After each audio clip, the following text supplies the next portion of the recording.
దేవుని మందిరంలో అనగా జీవము గల దేవుని సంఘములో జనులు ఎలాగూ ప్రవర్తింపవలనో అది నీకు తెలియవలనని ఈ సంగతులను నేను రాయిచున్నాను. ఆ సంఘము సత్యమునకు స్తంభమును ఆధారమునై ఉన్నది. ప్రార్థన చేసుకుందాం. మికిలిగా ప్రేమించిన మా ప్రియ తండ్రి, మీకు స్తుతులు అర్పిస్తూ ఉన్నా. మీ వాక్యం నీవు ధ్యానించుటకు మా ప్రభా ఈ సమయంలో మీ యొక్క చేరుటకును సమయాన్ని గడుపుటకును మీరు మాకు ఇచ్చిన కృపను బట్టి మీకు వందనాలు. మా జీవితాల్లో మీ వాక్యం యొక్క విలువను ఎరిగిన వారమై, మీ వాక్యం వల్ల మాకు వచ్చు లాభమును ఎరిగిన వారమై, సత్యవాక్యంను మా ప్రభా మా జీవితాల్లో ఆపాదించుకొని ఈ లోకములో జ్యోతుల వలె జీవించుటకు మీ వాక్యము ద్వారా మాతో మాట్లాడమని, ధైర్యపరచమని, సరిచేయమని, బాగు చేయమని ప్రార్థిస్తూ ఉన్నాం. మీ వాక్యంను గ్రహించగలిగేటువంటి గ్రాహ్యాన్ని, స్వీకరించగలిగేటువంటి మనస్సును మాకు అనుగ్రహించి మహిమను మీరు పొందుకోమని, వాక్యాన్ని బోధిస్తున్న నన్ను మీ యొక్క మహిమార్థమై నిలబెట్టుకొని వాడుకోమని క్రీస్తు యేసు నామములో అడిగి వేడుకుంటూ ఉన్నాము తండ్రి. ఆమేన్. ప్రియులారా, ఈ యొక్క లాక్డౌన్ దినాల్లో మనం జీవిస్తూ ఉన్నాం. తరచుగా వింటూ ఉన్నటువంటి ఒక స్టేట్మెంట్ ఏంటంటే stay home, stay safe, stay healthy. ఇంట్లో ఉండి సురక్షితంగా ఉండి ఆరోగ్యంగా ఉండండి అని ప్రభుత్వం కానీ, తెలిసిన వారు కానీ, శ్రేయోభిలాషులు కానీ ఎక్కువగా మాట్లాడతాన్ని. ఆ విధంగా ఉండటానికి మనల్ని మనం శానిటైజ్ చేసుకుంటూ సోషల్ డిస్టెన్స్ పాటించాలి అనేటువంటి విషయాల్ని మనం వింటూ ఉన్నాం. అయితే ఈ యొక్క దినాల్లో ఒక్కసారిగా ఊహించినటువంటి విపత్తు సమాజంలోకి వచ్చినప్పుడు, గొప్ప అనారోగ్యం అనేటువంటిది పొంచి ఉన్నప్పుడు మనం చేస్తున్నటువంటి పని ఏంటి అని అంటే, మన ఇళ్ళల్లో సురక్షితంగా ఎక్కడికి వెళ్ళకుండా, ఎప్పుడూ లేనటువంటి పరిస్థితులు బయటికి అడుగు పెట్టకుండా ఇంట్లోనే we locked ourselves at home. ఇంట్లో మనల్ని మనము లాక్డౌన్ చేసుకొని మన యొక్క భౌతిక ఆరోగ్యాన్ని కాపాడుకోవటానికి ఎన్నో జాగ్రత్తలు, ఎన్నో శ్రేష్టమైనటువంటి ఫలాలను, భోజనాన్ని మనం తీసుకుంటూ సురక్షితంగా జీవిస్తూ ఉన్నాం. అయితే ఒక్క ప్రశ్న, భౌతిక ఆరోగ్యాన్ని కాపాడుకోవటానికి ఇంత ప్రయాసం మనం పడుతూ ఉన్నాం, ఎన్నో జాగ్రత్తలు మనం తీసుకుంటూ ఉన్నాం. వీఆర్ సో కాషియస్, ఎంతో ఆలోచన కలిగి ముందుకు వెళ్తూ ఉన్నాం. అయితే have we ever thought of spiritual health, ఆత్మీయమైనటువంటి ఆరోగ్యం గురించి ఎప్పుడైనా ఒకసారి మనం ఆలోచన చేసామా? ఎందుకంటే ఏదైనా అనారోగ్యం వచ్చిందనుకోండి, మనం హాస్పిటల్కి వెళ్తాం. డాక్టర్ గారు అనారోగ్యం ఎక్కువైపోతూ ఉంది, హాస్పిటల్లో ఉండాలి అని అంటే హాస్పిటల్లో ఉంటాం, మెడికేషన్ తీసుకుంటాం.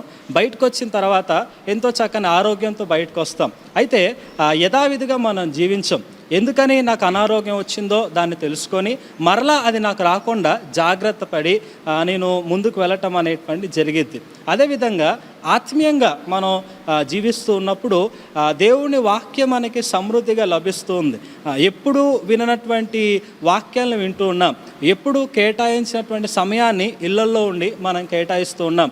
ఇంత సమృద్ధి కలిగినటువంటి వాక్యము మన జీవితాల్లో వస్తూ ఉన్నప్పుడు this a time to evaluate and correct ourselves. అంటే మన జీవితాన్ని పరిశీలన చేసుకొని, సరి చేసుకొని, మనం ఎక్కడ పడిపోయామో సరి చూసుకొని మరలా ఆ తప్పు చేయకుండా జాగ్రత్త పడేటువంటి ఒక చక్కని ఉపాయాన్ని, చక్కని అవకాశాన్ని దేవుడు మనకు అనుగ్రహించడం అనేటువంటిది మనం చూస్తూ ఉంటాం. అయితే ప్రశ్న ఏంటి అని అంటే, ఈ యొక్క అవకాశాన్ని, ఇంత సమృద్ధి కలిగినటువంటి వాక్యాన్ని మనం స్వీకరిస్తూ ఉన్నప్పుడు ఆత్మీయంగా మనం ఏ విధంగా ఉన్నామో ఎప్పుడైనా ఒకసారి పరీక్ష చేసుకున్నామా? ఎప్పుడైనా ఒకసారి మనం జాగ్రత్త పడ్డామా? చాలాసార్లు క్రైస్తవ జీవితంలో తరచుగా ఈ పదాన్ని మనం వాడుతూ ఉంటాం. ఆత్మీయ ఎదుగుదల, ఆత్మీయంగా ఎదగాలి, దేవుళ్ళు అభివృద్ధి చెందాలి అనేటువంటి మాటను మాట్లాడుతూ ఉంటాం. అయితే నాకు అనిపించింది ఏంటంటే, భౌతిక జీవితాన్ని మనం చూస్తున్నప్పుడు మనిషి ఏ పరిస్థితి వచ్చినా సరే ఎదుగుతూనే ఉంటాడు. కొంతమందికి శరీరం ఎదిగిద్ది కానీ మానసిక పరిస్థితి సరిగ్గా ఉండదు. కొంతమంది మానసికంగా బాగుంటారు, భౌతికంగా బాగుంటారు, కానీ ఆత్మీయంగా కృంగిపోతూ ఉంటారు. మరికొంతమంది భౌతికంగా కూడా ఏదో ఒక అనారోగ్యం పద్దాక అనారోగ్య పాలవటం అనేటువంటిది చూస్తూ ఉంటాం. అయితే బైబిల్ మొత్తంలో కూడా ఆత్మీయ ఎదుగుదల గురించి చాలా విషయాలు మాట్లాడుతూ ఉంటారు. కానీ ఈ దినాన ఆత్మీయ ఎదుగుదల కంటే ప్రాముఖ్యమైనది ఏంటి అని అంటే, ఆత్మీయంగా ఆరోగ్యంగా మనం ఉన్నామా? ఎదుగుదల అనేటువంటిది కామన్, కానీ ఈ ఎదుగుదల పొందుతూ ఉన్నప్పుడు ఆరోగ్యం కూడా అంతే ప్రాముఖ్యం. మనిషి ఎదుగుతూ ఉన్నప్పుడు మన ఆరోగ్యంగా ఉండటానికి అనేక ప్రయత్నాలు చేస్తూ ఉంటాం, అనేక పరీక్షల గుండా, జనరల్ చెకప్ గుండా కూడా మనం వెళ్తూ ఉంటాం. అయితే ఈ దినాన నేను ఎన్నుకున్నటువంటి అంశం ఏంటి అని అంటే, are you the healthy church of living God? నీవు సజీవ దేవుని యొక్క ఆరోగ్యమైన సంగమా? అపోస్తలుడైనటువంటి పౌలు తిమోతికి రాసినటువంటి మొదటి పత్రిక 3వ అధ్యాయంలో 15వ వచనంలో వాడబడినటువంటి పదజాలాన్ని మనం చూసినట్లయితే, జీవము కలిగిన దేవుని సంఘం. సంఘముగా ఈ లోకంలో మనం ఉనికి కలిగి వెళ్తూ ఉన్నప్పుడు, విశ్వాసులుగా పేరు పొంది మనం జీవిస్తూ ఉన్నప్పుడు, మనం జీవము కలిగినటువంటి దేవుని సంఘముగా సమృద్ధి జీవాన్ని కలిగినటువంటి వారమే. ఎప్పుడైనా ఆత్మీయంగా ఆ యొక్క ఆరోగ్యంగా ఉన్నామా లేదా అనేటువంటి పరిస్థితిని, ఆలోచనని మనం కలిగి ఉంటూ ఉన్నామా? కాబట్టి ఈ దినాన కొన్ని విషయాల్ని మనం ధ్యానించడానికి ప్రయత్నం చేద్దాం. మొదటిగా, చాలాసార్లు మనం ఎదుగుతూ ఉంటాం. ఉదాహరణకి మన సంఘాలను చూసినట్లయితే, ఆత్మీయ జీవితాలు చూసినట్లయితే చాలా చక్కగా ఆరాధనలు జరుగుతూ ఉంటాయి, పాటలు పాడుతూ ఉంటాం, వాక్యాన్ని చదువుతూ ఉంటాం, వాక్యాలను వింటూ ఉంటాం, గంభీరమైనటువంటి ఆరాధన చేస్తూ ఉంటాం. పరిస్థితులు ఈ విధంగా ఉన్నప్పటికీ కూడా స్టిల్ ఈ లైవ్ ద్వారా మన ఆరాధన కొనసాగిస్తూ ఉన్నాం. కాబట్టి ఇవన్నిటిలో కూడా మనం ఎదుగుతూ ఉన్నాం, వర్ధిల్లుతూ ఉన్నాం. అయితే ప్రశ్న ఏంటి అని అంటే, ఆత్మీయమైన ఆరోగ్యకరమైనటువంటి సంఘంగా నేను ఉన్నానా? ఆరోగ్యకరమైనటువంటి విశ్వాసిగా నేను ఉన్నానా? చాలాసార్లు ఎందుకని మన ఆరోగ్యాన్ని మనం కోల్పోతాం? చాలాసార్లు ఎందుకని అనారోగ్యకరమైనటువంటి సంఘముగా, విశ్వాసిగా లోకంలో జీవిస్తాము అనేటువంటి విషయాన్ని ఫస్ట్ మనం చూస్తానికి ప్రయత్నం చేద్దాం. సైన్స్ ఆఫ్ అన్హెల్దీ చర్చ్, అనారోగ్య సంఘం యొక్క గుర్తులేంటి? ఒకవేళ ఈ గుర్తుల్లో ఒకటైనా మనలో ఉన్నట్లయితే మనం అనారోగ్యానికి చెందిన వారం. ఉదాహరణకి కరోనా వచ్చిందా అని అంటే, కరోనా వచ్చింది అని అనటానికి సిమ్టమ్స్ అనేటువంటివి ఇవి అని అంటారు. అలాగే ఆత్మీయంగా మనం అనారోగ్యంగా ఉన్నాము, సంఘము అనారోగ్య పాలవుతుంది అనేటువంటి విషయాన్ని మనం ఎలా తెలుసుకోగలమంటే, ఈ యొక్క గుర్తులను బట్టి. మార్కు రాసినటువంటి సువార్త 11వ అధ్యాయము 15వ వచనం నుంచి మనం చూసినట్లయితే, యేసు క్రీస్తు ప్రభువారు ఆకలి కొని అంజూరపు చెట్టు దగ్గరికి రావటం, పండ్లు లేనందున ఆయన దాన్ని శపిస్తాడు. శపించిన తర్వాత ఆయన దేవాలయానికి వెళ్ళేటువంటి సందర్భాన్ని మార్కు రాసిన సువార్త 11వ అధ్యాయంలో మనం చూస్తాం. 15 నుంచి మనం చూసినట్లయితే, యేసు క్రీస్తు ప్రభు దేవాలయానికి వెళ్తాడు. దేవాలయానికి వెళ్ళిన తర్వాత ఎప్పుడు రానటువంటి విపరీతమైన కోపం ఆయనకు రావటాన్ని మనం చూస్తాం. కారణం ఏంటి అని అంటే, దేవాలయంలో ఆరాధన జరగాలి, దేవాలయంలో దేవునికి మహిమ రావాలా, దేవాలయంలో దేవుని యొక్క గుణలక్షణాలు ప్రచురించబడాలి. కానీ అక్కడ జరిగింది ఏంటి అని అంటే, అమ్మకాలు జరుగుతూ ఉన్నాయి, జనులు ఇష్టానుసారంగా ప్రవర్తిస్తూ ఉన్నారు, వారు ఎన్నో ఆచారాలు వాళ్ళు పాటిస్తూ ఉన్నారు. ఒక్కసారిగా విపరీతమైనటువంటి ఉగ్రత, కోపము యేసు క్రీస్తు ప్రభువారికి వచ్చి ఆయన ఒక కొరడాన్ని పట్టుకొని అక్కడ నుంచి అందరినీ ఎలగొట్టడం అనేటువంటిది మనం చూస్తాం. అయితే అక్కడ పరిసయ్యులు చూసినటువంటి వారు చెప్పేటువంటి విషయం ఏంటంటే, జనులు ఈయన మాటలు వింటూ ఉన్నారు, ఈయనకి లోబడుతూ ఉన్నారు అని ఆశ్చర్యపోయి ఆయన ఎలాగో చంపుదమా అని వేచి ఉండటం అనేటువంటిది మనం చూస్తాం. సో ఈ వాక్య భాగంలో ఒక అనారోగ్యమైనటువంటి సంఘము, అనారోగ్యం కలిగినటువంటి విశ్వాసి ఏ విధంగా ఉంటాడో అనేటువంటి లక్షణాలని ఇక్కడ మనం చూడవచ్చు. క్లుప్తంగా 7 విషయాల్ని ఇక్కడ మనకి మార్కు గారు రాస్తూ ఉన్నారు. మొదటిగా 15వ వచనాన్ని మనం చూసినట్లయితే, వారు యెరూషలేమునకు వచ్చినప్పుడు ఆయన దేవాలయంలో ప్రవేశించి దేవాలయంలో విక్రయములు చేయువారిని వెళ్ళగొట్టి నారంభించెను. Church is driven by past. వారి యొక్క ఆచారాలను బట్టి, వారి యొక్క గతాన్ని బట్టి, గత జీవితాన్ని బట్టి వారు ముందుకు వెళ్ళటం అనేటువంటిది మనం చూస్తూ ఉంటాం. అంటే చదవనటువంటి వాక్య భాగంలో మనం చూసినట్లయితే, ఆశ్చర్యకరమైనటువంటి వెలుగులోకి దేవుడు మనల్ని నడిపించాడు. చీకటి నుండి వెలుగులోకి నడిపించిన తర్వాత సమస్తమైనటువంటి పారంపర్యాచారాల నుంచి మరలా వెలుగులోకి నడిపించిన తర్వాత ఈ యొక్క పరిస్థితులు మనం చూస్తే, దేవాలయంలో అవే వారి పూర్వీకులు చేస్తున్నటువంటి చేసినటువంటి ఆచారాలు వారు పాటిస్తూ ఉన్నారు. మారు మనస్సు అనేటువంటి లేదు, చీకటిలోనే వారు జీవిస్తూ ఉన్నారు. But still they were driven by there past. వారి గతాన్ని బట్టి, వారి యొక్క ఆచారాలు బట్టి వారు ముందు కొనసాగుతుండగా యేసుక్రీస్తు ప్రభువారికి అక్కడ ఆగ్రహం రావటం అనేటువంటిది మనం చూస్తాం. ఈ దినాల్లో కూడా చాలాసార్లు ఏమైపోయిందంటే చీకట్లో నుంచి మళ్ళీ దేవుడు ఆశ్చర్యకరమైన వెలుగులోకి నడిపించాడు, మేము నూతన పరచబడిన వారము, మేము దేవుని సంఘము అని చాలాసార్లు చెప్తూ ఉంటాం. కానీ ఇంకా గతంలోనే మనం జీవిస్తూ ఉంటాం, ఇంకా ఆచారాల్లోనే మనం జీవిస్తూ ఉంటాం, ఇంకా ఆ సంస్కృతుల్లోనే మనం జీవిస్తూ ఉంటాం. వాటి నుంచి బయటికి రావటానికి మన మనసు ఒప్పుకోదు, వాటి నుంచి బయటికి రావటానికి మన మనసు సమ్మతించదు. అయితే అది అనారోగ్యము అనేటువంటిది మొదటి లక్షణాన్ని మనం చూస్తూ ఉన్నాం. రెండోది మనం చూస్తానికి ప్రయత్నం చేసినట్లయితే 16వ వచనంలో ఏముంటుందంటే, దేవాలయము గుండా ఏ పాత్రైనను ఎవరిని తేనీకుండెనో. వాళ్ళు చేస్తున్న పని ఏంటి అని అంటే, దేవుడు ఆరాధించకుండా, దేవునికి అర్పించాల్సిన బలులు వారు అర్పించకుండా వారి ఫోకస్ దేని మీదకి వెళ్ళిందంటే అక్కడ డబ్బు మీదకి వెళ్ళినట్టుగా మనం చూస్తాం. They were driven by their pockets. అంటే వారి యొక్క అక్కడున్నటువంటి డబ్బును బట్టి, అక్కడున్నటువంటి ఆస్తిని బట్టి, లేకపోతే బడ్జెట్ని బట్టి, ఫినాన్సెస్ బట్టి దాని మీదనే ఫోకస్ అయిపోయింది. కానీ ఎటువంటి అర్పణలు దేవునికి ఇష్టంగా ఉంటూ ఉన్నాయి, దేవుడికి అంగీకారమైనటువంటి బలులేంటి అని వారు మర్చిపోతున్నారు. దేవుని యొక్క గృహాన్ని దేవునికి ఇంపైన సువాసనగా ఉంచకుండా దేవుని గృహాన్ని ఒక దోపుడు సొమ్ములాగా తయారు చేస్తున్నారు. దేవుని యొక్క గృహాన్ని ఒక అమ్మేటువంటి ఒక షాప్ లాగా, ఒక కొట్టులాగా తయారు చేయటం అనేటువంటిది మనం చూస్తాం. అందుకనే యేసుక్రీస్తు వారు రాగానే ఒకే మాట అంటాడు, దేవుని గృహము సమస్త మనుషులకు ప్రార్థన స్థలము, అయితే ఇది దొంగల గుహగా మారుస్తూ ఉన్నారు. ఈ దినాల్లో అనేక సంఘాలు దొంగల గుహలాగా మారిపోతూ ఉన్నాయి. People were running after the pockets, people were running after the money and the finances. So అది రెండవ అనారోగ్యం. ఎప్పుడైతే సంఘము దేవునికి ఇంపైన అర్పణను మరచి డబ్బు మీద వ్యామోహం వెళ్ళిద్దో సంఘం యొక్క పతనాన్ని మనం చూస్తాం. మూడోది మనం చూసినట్లయితే ఇక్కడ మనకి కనిపిస్తూ ఉంటుంది. 17వ వచనాన్ని చూస్తే, మరియు ఆయన బోధించుచు, నా మందిరము సమస్తమైన అన్యజనులకు ప్రార్థన మందిరం అనబడును అని వ్రాయబడలేదా? అంటే దేవుని మందిరంలో దేవునికి ప్రార్థన చేసేటువంటి కార్యక్రమాలు జరగాలి, ఒక అభివృద్ధి పరిచేటువంటి కార్యక్రమాలు జరగాలి, దేవునికి మహిమొచ్చేటువంటి కార్యక్రమాలు జరగాలి. కానీ ఈ దినాల్లో సంఘాల్లో మనం చూసినట్లయితే churches were driven by the programmes. అంటే ఒక కార్యక్రమం చేసేసినాం, పని అయిపోయింది, అదొక విబిఎస్ అవ్వచ్చు, లేకపోతే సండే స్కూల్ అవ్వచ్చు, లేకపోతే ఏదైనా యవనస్తులు కూడిక అవ్వచ్చు, స్త్రీల కూడిక అవ్వచ్చు, ఒక కార్యక్రమం అయిపోయింది, ఇక పని అయిపోయింది అనేటువంటి ఆలోచనలో ఉన్నారు. ఇంతమంది వచ్చారా, జరిగిందా, అంత అయిపోయిందా అన్నటువంటి ఆలోచనలు ఉన్నారు. కానీ దాని అవుట్కమ్ ఏంటి, దాని యొక్క ప్రతిఫలం ఏంటి?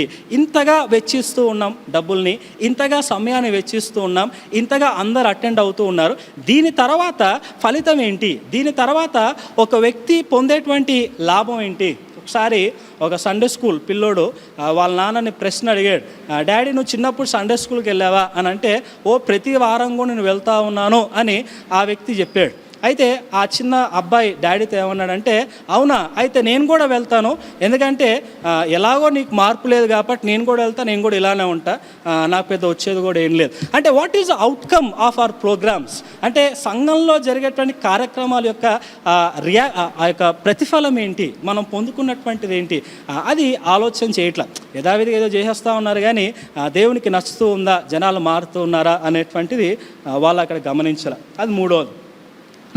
నాలుగోది మనం చూసినట్లయితే 18వ వచనంలో అంటాడు, శాస్త్రులను ప్రధాన యాజకులను ఆ మాట విని జన సమూహం అంతయు ఆయన బోధకు బహుగా ఆశ్చర్యపడటం చూచి. అక్కడ నడిపిస్తుంది ఎవరు? దేవాలయం నడిపిస్తుంది ఎవరు అంటే శాస్త్రులు నడిపిస్తూ ఉన్నారు, ప్రధాన యాజకులు నడిపిస్తూ ఉన్నారు, మత నాయకులు నడిపిస్తూ ఉన్నారు. ఈ దినాల్లో సంఘాలు నడిపిస్తుంది ఎవరు అని అంటే, churches were driven by the personalities in the church.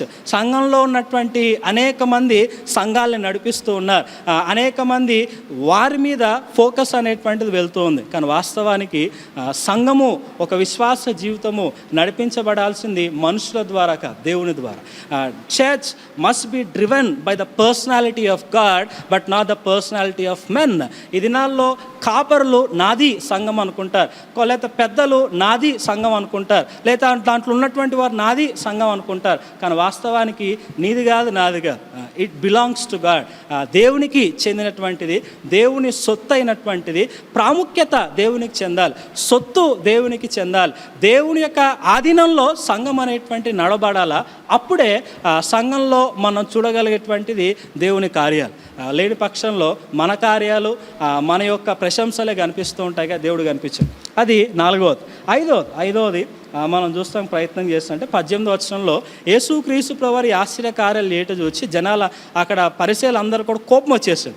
అంటే మన స్థానాన్ని ఆయన తీసుకుంటాడేమో, అంటే మన స్థానంలో నుంచి ఆయన మనల్ని పక్కన పెట్టేసి ఆయన వస్తాడేమో, జనాలందరూ ఆయన వెనకాల వెళ్ళిపోతున్నాడు, కాబట్టి నేదొక చేయాలా అనేటువంటి యేసుక్రీస్తుని చంపడానికి అక్కడ ప్లాట్స్ వేయటం అనేటువంటిది మనం చూస్తాం. ఈ దినాల్లో churches were driven by the politics. సంఘంలో ఇటువంటి రాజకీయాలు అనేటువంటిది మనం చూస్తాం. ఆ kind of cunningness, kind of criticism, ఒకరిని విమర్శించటము, ఒకరి మీద పన్నాగాలు పన్నటం, ఒకరిని బ్యాక్ చేయటము, ఈ విధమైనటువంటి కుళ్ళు కుతంత్రాలు అనేటువంటివి ఇది నా సంఘాల్లో మనం చూస్తూ ఉంటాం. ఇది చూడగానే యేసుక్రీస్తు ప్రభువు నవ్వలేదు, యేసుక్రీస్తు ప్రభువు సంతోషపడలేదు, ఒక్కసారిగా ఉగ్రత అనేటువంటిది మనం చూస్తుంటాం. ప్రియులారా, we are not in the community of people, we are in the community of God. దేవుని యొక్క సంఘంలో మనం ఉన్నాం, దేవుని యొక్క సముఖంలో మనం ఉన్నాం. వాట్ వి డీల్ అనేటువంటిది ఇట్స్ వెరీ ఇంపార్టెంట్. సంఘంలో ఎలా వ్యవహరిస్తూ ఉన్నాం అనేటువంటిది చాలా ప్రాముఖ్యం. ఆరోది మనం చూసినట్లయితే 11వ అధ్యాయం 18వ వచనంలోనే మనం చూస్తే churches were driven by the positions, churches were driven by the power. నాకు అధికారం కావాలి, నాకు స్థానం కావాలి, నన్ను గుర్తించాలి, నన్ను ప్రశంసించాలి, నాకు ఒక స్థానం ఇవ్వాలి, నాకు ఒక స్థితి ఇవ్వాలి అని జనులు వేగిరపడుతూ ఉన్నారు. కానీ they are not seeking God. దేవుని వాళ్ళు వెతకట్ల, దేవునికి చెందాల్సినటువంటి ప్రశంసలు వాళ్ళు ఇవ్వట్ల. So people were looking for the praises of men. మనిషి యొక్క ప్రశంసల కోసం అక్కడ పరిచయాలు చూడటం అనేటువంటి చూస్తాం. చివరిగా మనం చూసినట్లయితే 18వ వచనంలోనే మనకు అనిపిస్తుంది, churches were driven by the popularity.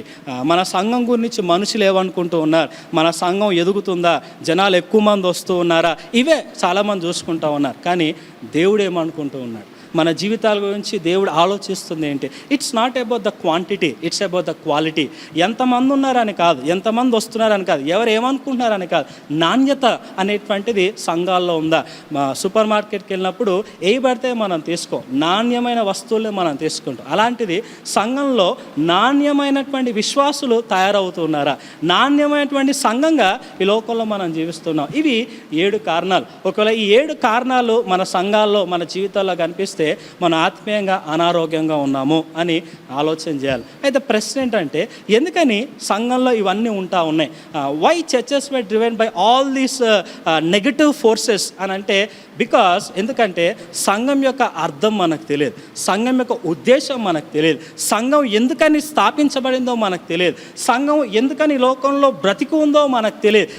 దేవుడు రక్షించిన తర్వాత మనల్ని పరలోకానికి తీసుకెళ్ళిపోవచ్చుగా, ఎందుకని ఇంకా భూమి మీద ఉంచాడు? What is the purpose of the church? సంఘం యొక్క ఉద్దేశం ఏంటి, సంఘం యొక్క పరమార్థం ఏంటి అని ఈ దినాన ఆలోచన చేసినట్లయితే నాకు తెలిసి చాలా మటుకు we don't know what we are doing.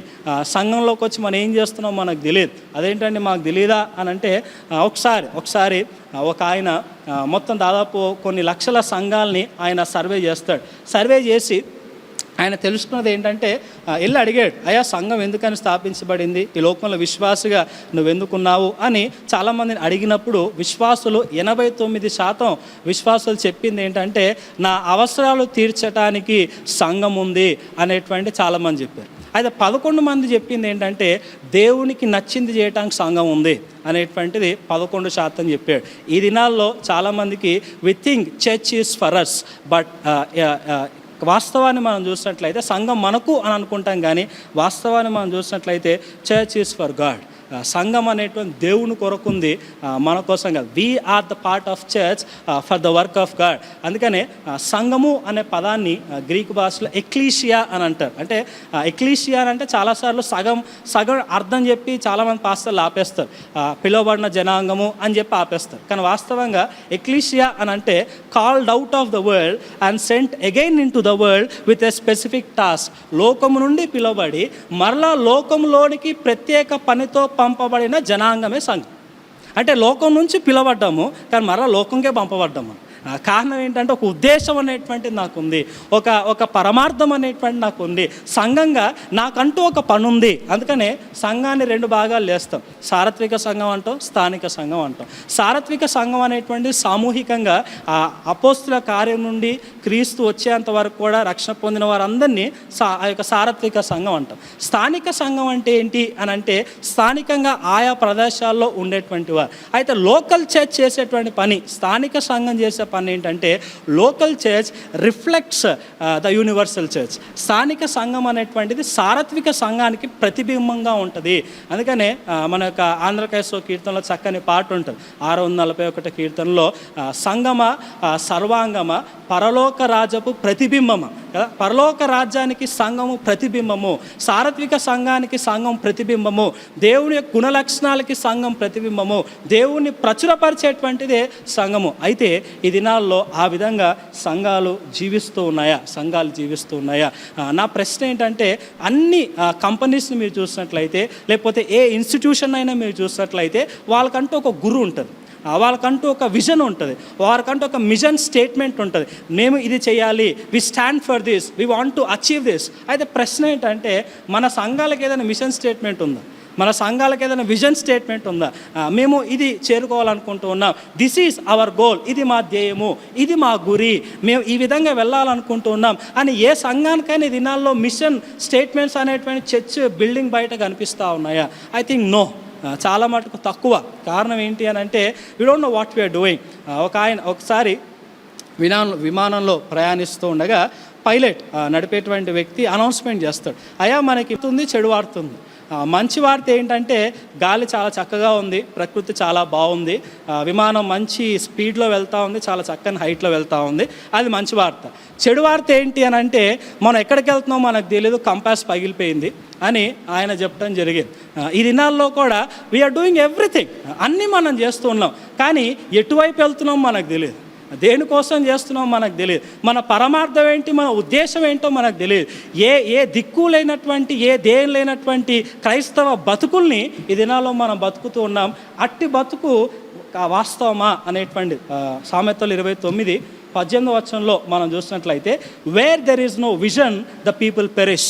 ఎక్కడైతే దర్శనము అనేటువంటిది ఉండదో, ఎక్కడైతే గురి అనేటువంటిది ఉండదో అక్కడ జనులు నశించిపోతారు. మనం నశించిపోయేటువంటి గుంపులో ఉన్నామా, లేకపోతే గురి కలిగి ఒక ధ్యేయం కలిగి వెళ్ళేటువంటి దిశలో మనం ఉంటూ ఉన్నాం? కాబట్టి ఈ దినాన సంఘముగా నాలో ఉండాల్సినటువంటి ఆరోగ్యకరమైన గుర్తులేంటి, 3 విషయాలు మనం క్లుప్తంగా చూసి ముగించుకుందాం. తిమోతికి రాసిన మొదటి పత్రిక 3వ అధ్యాయము 15వ వచనంలో సంఘము గురించి 3 పదాలని ఇక్కడ పౌలు గారు మాట్లాడతానని మనం చూస్తాం. మొట్టమొదటిగా సంఘం గురించి మాట్లాడితే ఏమంటాడంటే దేవుని మందిరము.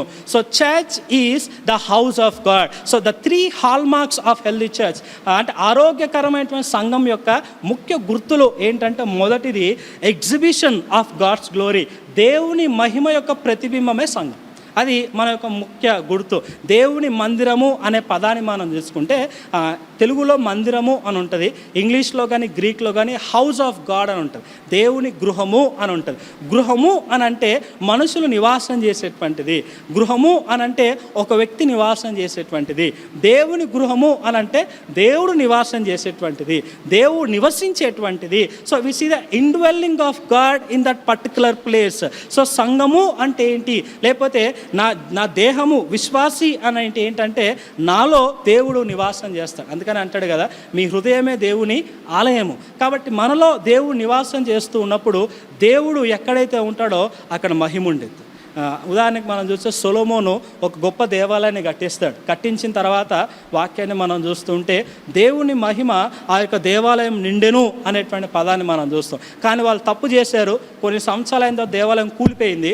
మరలా యెరుబాబేలు కాలంలో దేవాలయం కట్టారు. కానీ అక్కడ జనాలందరూ పెద్దలందరూ ఏడుస్తూ ఉంటారు, విలాపిస్తూ ఉంటారు. ఎందుకంటే అయ్యో దేవుని మహిమ దేవాలయం విడిచిపోయేనే అంటే this is the place where the glory of God dwells. దేవుని మహిమ ఉండేటువంటి చోటు. కానీ ఈ దినాల్లో సంఘము దేవుని మహిమను ప్రతిబింబిస్తూ ఉందా? సంఘంలో దేవునికి మహిమ వస్తుందా? మనం పాటలు పాడినా, మనం ప్రార్థన చేసిన, ఆరాధన క్రమం జరిగించిన, ఏదైనా కార్యక్రమం జరిగించిన, మన వ్యక్తిగత జీవితాల్లో దేవుని కోసం జీవిస్తూ ఉన్నప్పుడు, మాట్లాడుతూ ఉన్నప్పుడు, ఆలోచిస్తూ ఉన్నప్పుడు do we ascribe that glory to God? Do we exhibit the glory of God? దేవుని యొక్క మహిమను మనం ప్రతిబింబించడానికి ప్రయత్నం చేస్తున్నామా? మొదటి పేతురు 2వ అధ్యాయం 9వ వచనంలో ఉంటుంది కదా, ఆశ్చర్యకరమైన వెలుగులోకి దేవుడు మనం పిలిచాడు. ఏర్పరచబడినటువంటి జనాంగం, యాజకులైనటువంటి సమూహం. మనం ఎవరము అనంటే దేవుని గుణాతిశయములను ప్రచురపరిచేటువంటి వారం, దేవుని మహిమను చూపించేటువంటి వారం. దేవుని మహిమ సంఘంలో ఇచ్చేటువంటిదే సంఘం. దేవుడు మనల్ని ఎందుకు రక్షించాడు అని చూసినట్లయితే ఎఫెసీ పత్రిక 1వ అధ్యాయం 5-6 వచనాల్లో ఉంటుంది. చాలా చక్కగా అంటూ ఉంటాడు, to the praise of his glory, కృపా మహిమకు కీర్తి కలుగునట్లు మనం రక్షణ పొందాం. అంటే దేవునికి మహిమను ఇచ్చేటువంటి వారం మనం. అయితే ఈ దినాల్లో జరుగుతుంది ఏంటంటే సంఘములో దేవునికి మహిమ లేదు, సంఘంలో దేవునికి మహిమ లేదు, మన జీవితాల్లో దేవునికి మహిమ రావట్లేదు. చాలాసార్లు we ascribe that glory to people. మనుషులకి ఆ మహిమను ఇస్తూ ఉన్నాం. సంఘంలో ఉన్న పెద్దలకే కావచ్చు, సంఘంలో ఉన్న కాపర్లకే కావచ్చు, సంఘంలో ఉన్నటువంటి ఉన్నత స్థితిలో ఉన్నటువంటి వారికి కావచ్చు. We try to please people, we try to glorify people, we are failing to glorify God. దేవునికి ఇవ్వాల్సిన మహిమ ఈ దినాల్లో చెందట్లేదు. Where there is no glory there is no God. ఎక్కడైతే మహిమ దేవునికి చెందదో అక్కడ దేవుడు ఉండడు. అయితే ప్రశ్న ఏంటంటే మన సంఘాల్లో దేవుడు ఉన్నాడు, మన హృదయాల్లో దేవుడు ఉన్నాడా? ఈ దినాల్లో there is no Christ. Church without Christ is like a corps.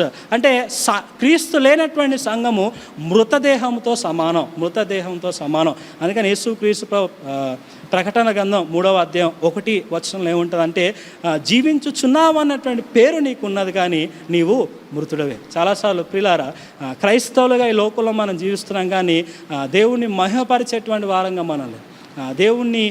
దేవుని మహిమను చూపించేటువంటి వారంగా లేం. ఎందుకంటే church is like a mirror to reflect the glory of God. ఒక ఆయన చాలా చక్కగా అంటారు, church is a recipient of God's grace and the reflection of God's glory.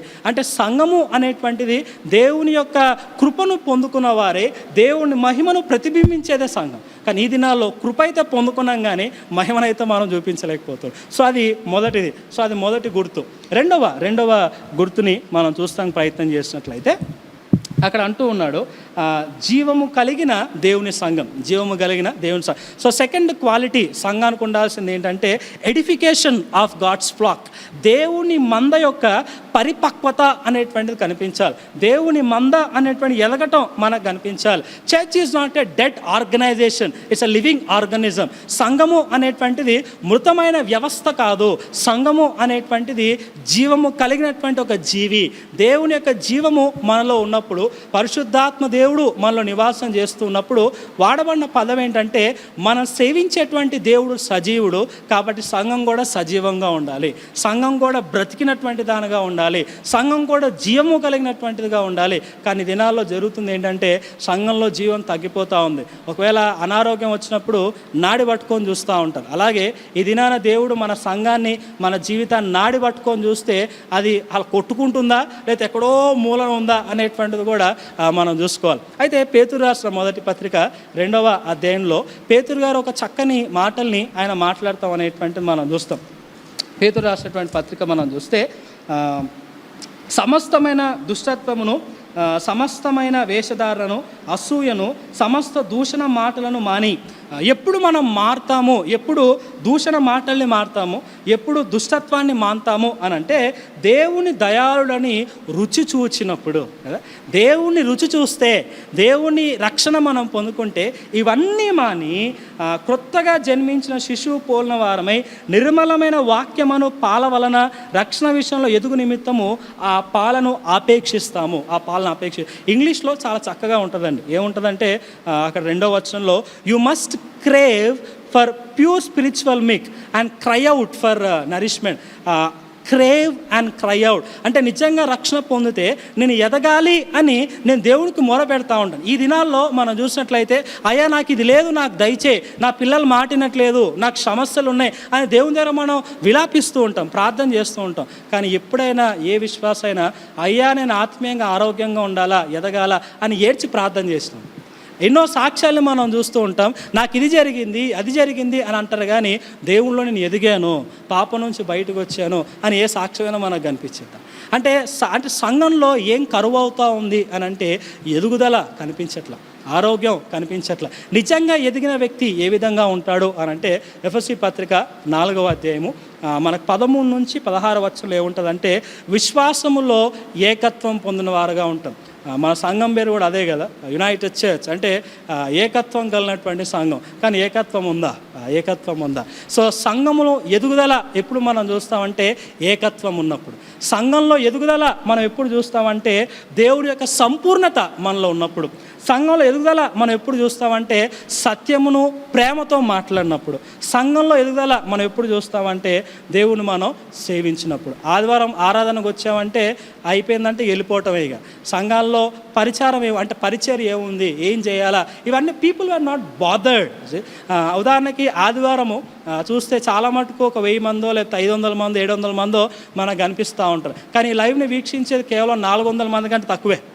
అంటే how much thirst we have for the word. వాక్యం పట్ల ఎటువంటి తృష్ణ మనకుంది, వాక్యాన్ని ఎంతగా మనం పాటిస్తూ ఉన్నాం. ఉదాహరణకి ఈ 2 నెలల్లో చాలామంది బరువు కూడా పెరిగారు. కారణం ఏంటంటే ఎక్కడికి వెళ్ళట్లా, ఇంట్లో కూర్చొని పుష్టిగా ఆహారం తింటూ ఉన్నారు. అలాగే ఈ యొక్క లాక్డౌన్లో పుష్టిగా వాక్యాన్ని మనం వింటూ ఉంటే ఎంత బరువు మనం పెరుగుతున్నాం ఆత్మీయంగా కదా. సబ్బుని మనం చూస్తే సబ్బుని చూసి ఆహా నా యొక్క బాడీ శుద్ధిగా అయిపోయిందంటే కాదు కదా, దాన్ని రాసుకోవాలి, అప్పుడే ఒంటికున్నట్టు మురికి కడిగిపోయేది. వాక్యం అనేటువంటి 2 అంచుల వాడిగల ఖడ్గం. నా యొక్క తలంపుల్లోకి అది వెళ్ళినప్పుడు, నా హృదయంలోకి అది వెళ్ళినప్పుడు నా తప్పు నాకు చూపించిద్ది, నేను ఎక్కడ పడిపోతున్నానో నాకు చూపించిద్ది, నేను ఏంటో నాకు చూపించిద్ది. ఇవన్నీ సరి చేసుకోకుండా అయినను సరే, అంటే హాస్పిటల్కి వెళ్ళినప్పుడు టెస్టుల్లో నీకు ఈ రోగాలు ఉన్నాయా అని చూపించిన తర్వాత కూడా sorry doctor I don't want treatment అని అంటే బుద్ధిహీనుడా అని అంట, బుద్ధి లేని వాళ్ళ అని అంట.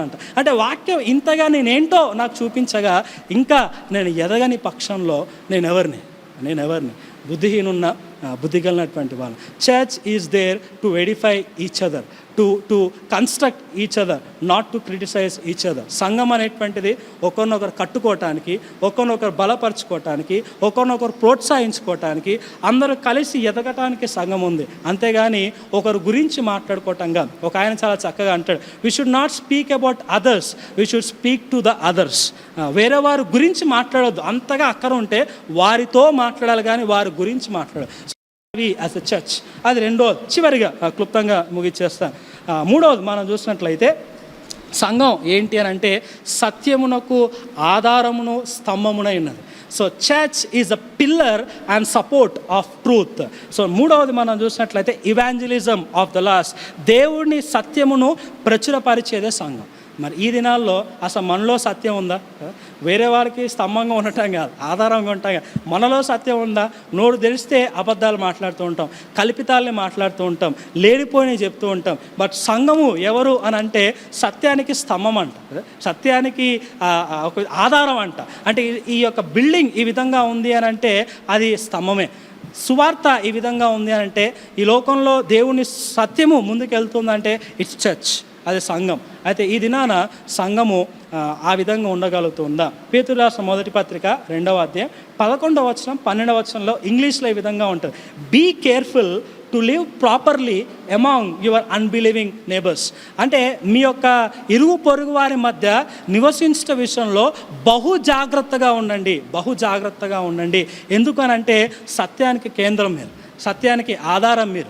దేవుని మార్గంలోకి మనం ఒకరిని నడిపించాలి, దేవుని యొక్క విషయంలోకి మనం నడిపించాలి. ఈ దినాల్లో ఎవరైనా మరణిస్తే అయ్యో అని అనుకుంటూ ఉన్నాం. అయితే రోజు మనం మాట్లాడేటువంటి వ్యక్తులు, మనం చూసేటువంటి ఇరుగు పొరుగు వారు, మన కుటుంబీకులు, మన స్నేహితులు సొల్లు కబుర్లు చెప్పమంటే చెప్తూ ఉంటారు. కానీ are we concern of their salvation? అయ్యో వారు నశించిపోతున్నారని నొప్పి నాకుందా, ఆ భారం నాకుందా? అదే ఇందాక 641 కీర్తనలో ఆ విధంగా ఉంటుంది. సంగమ సర్వాంగమ ఆత్మల భారము మనకు ఉందా? ఈ దినాల్లో ఒక వ్యక్తి మరణిస్తేనే అయ్యో అని అంటాం, ఆ వ్యక్తి నశించిపోతే మనకి భారం ఏ విధంగా కలుగుతూ ఉంది? కాబట్టి ప్రియులారా, సత్యాన్ని మనం అనగదొక్కుతూ ఉన్నామా? సత్యాన్ని ఉన్నత స్థాయిలో మనం పెడుతూ ఉన్నాం. సత్యాన్ని చేత పట్టుకొని జీవజ్యోతుల వలె ఈ లోకంలో ప్రకాశించగలిగేదే సంఘం. That's the reason of our being. ఈ లోకంలో మనం జీవిస్తూ ఉన్నామంటే ఆ సత్యాన్ని నిలవబెట్టడానికి. ఒకవేళ సత్యాన్ని అనగదొక్కితే సంఘంలో, నీ జీవితంలో you are not the church. నీవు సంఘం కాదు, నువ్వు బతికి కూడా వేస్టే అని అక్కడ చెప్పటం అంటాడు. సో దేని గురించి మనం దాహం కలిగి ఉంటూ ఉన్నాం. సో 3 విషయాలు.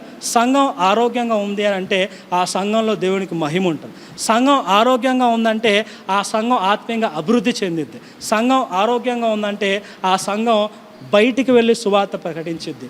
యునైటెడ్ చర్చ్ యొక్క హిస్టరీని చూసినట్లయితే దీంతో నేను ముగిస్తాను. చాలా మటుకు నేను విన్నది ఏంటంటే అనేక మంది పాస్టర్స్ ఈ సంఘం నుంచి బయటికి వచ్చారు అనేటువంటిది నేను వినటం జరిగేది. కానీ ఈ దినాల్లో are you able to produce at least a believer, at least కొంచెం స్థిరమైన విశ్వాసనైనా మనం ఉత్పత్తి చేయడానికి ముందుకు వస్తున్న పాస్టర్ని పక్కన పెడతాం. If you are unable to produce a believer, we are failed to exist as a church. సంఘంగా మనం జీవించటానికి మనం ఓడిపోయాం. కాబట్టి ఈ దినాన where are we as a church? సంఘంగా మనం ఎక్కడ ఉన్నామో?